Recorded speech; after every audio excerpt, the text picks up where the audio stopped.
My name is John Wood, and I am a retired professor from Georgia Tech, and I retired 10 years ago. I've known Nico Orsay, Professor Orsay, for about 15 years. When he came here, he said, "Would you come and visit so you can interact with my students?" My first visit was in 2011, and I've now been 8 times, every year. And you know how we say we vote with our feet. I like to work with young people. I like to show them they can do things they never dreamed they could do. That's the fun of teaching for me, and that's my job. And so each year when I come here, I interact with the students, and we have this wonderful meeting called Tastes of Nuclear Physics, which enormous credit goes to Nico for this.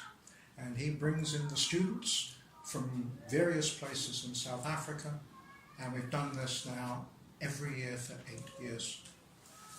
We have a photograph each year of all of us lined up, all of our diversity. And when people in America or in my home country, England, say, "John, what do you really do when you go to Cape Town?" I say, "I can't say it in words.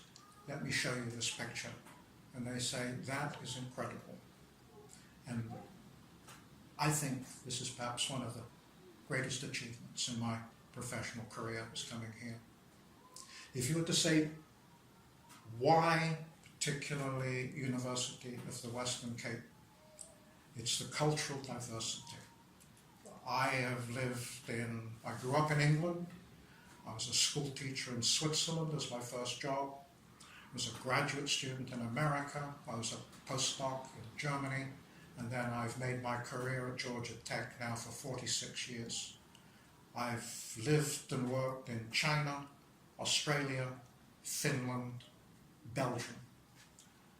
I come here because it has incredible diversity, and that's fun. I say this from the heart. I do things because I enjoy doing them. Some people, they go to work because they've got to make money. I had the privilege of having a job where I wanted to get to my office every day because work was so enjoyable.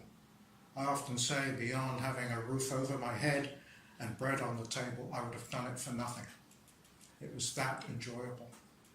Indeed, for a person who's looking for fulfillment, teaching is to be highly recommended. My father was a teacher, and I have followed in his footsteps, although he was a teacher of English, not of physics. So this is why, in my retirement, I come and do this. And I was in Oslo, Norway in June. In a few weeks I'll be in Canberra, Australia. And I do this, going to various places to lecture to students. You know how when you sow seeds, you want to put the seeds where they will grow the best. That's why I come here. Yeah. The seeds you put in the ground here will really, really grow. The young people will make a tremendous difference, not only to South Africa, but I think to the much wider world. I think there are many things about South Africa where you're learning at a higher level than almost anybody about cultural diversity. It's quite remarkable. That's why I come here.